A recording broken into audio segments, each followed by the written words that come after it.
আর্থিক খাতে দুর্বৃত্তায়ন ঠেকাতে কেন্দ্রীয় ব্যাংককে স্বাধীন ও শক্তিশালী করার বিকল্প নেই। সিপিডি আয়োজিত সরকারের 1 বছর পূর্তি উপলক্ষে অনুষ্ঠানে কথা বলেন কেন্দ্রীয় ব্যাংকের গভর্নর। বলেন, দেশের বর্তমান পরিস্থিতিতে বিনিয়োগের প্রত্যাশা কাল্পনিক, তবে স্থিতিশীলতার স্বার্থে অর্থনীতিকে রাজনীতির বাইরে রাখতে হবে। অলিউল রানের রিপোর্ট। অন্তর্বর্তী সরকারের 1 বছরের সফলতা ও ব্যর্থতার খতিয়ান তুলে ধরতে এ আয়োজন করে গবেষণা সংস্থা সিপিডি। এতে অর্থনীতি, রাজনীতি ও কর্মসংস্থান সহ সমসাময়িক নানা ইস্যু উঠে আসে।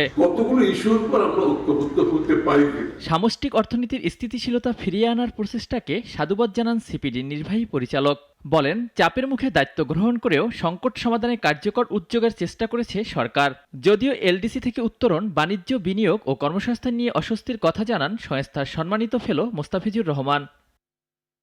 বিগত 1 বছরে ব্যাংক খাতের সাফল্য তুলে ধরে গভর্নর বলেন, দেশের বর্তমান পরিস্থিতিতে বিনিয়োগের প্রত্যাশা কাল্পনিক, তবে রাজনৈতিক স্থিতিশীলতা বাড়লে গতি ফিরবে বিনিয়োগে। রাজনৈতিক কারণে, অর্থনৈতিক কারণে, কোভিডের কারণে অনেক ব্যবসা প্রতিষ্ঠান ব্যাপকভাবে ক্ষতিগ্রস্ত হয়েছে, কোনো সন্দেহ নাই।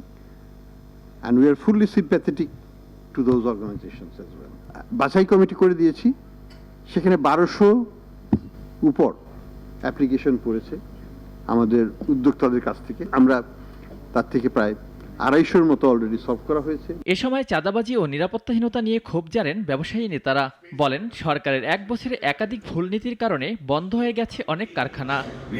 বিল্ডিং বানাবো না কুতুব মিনার বানাবো। অলিউল রনি, নাগরিক, ঢাকা।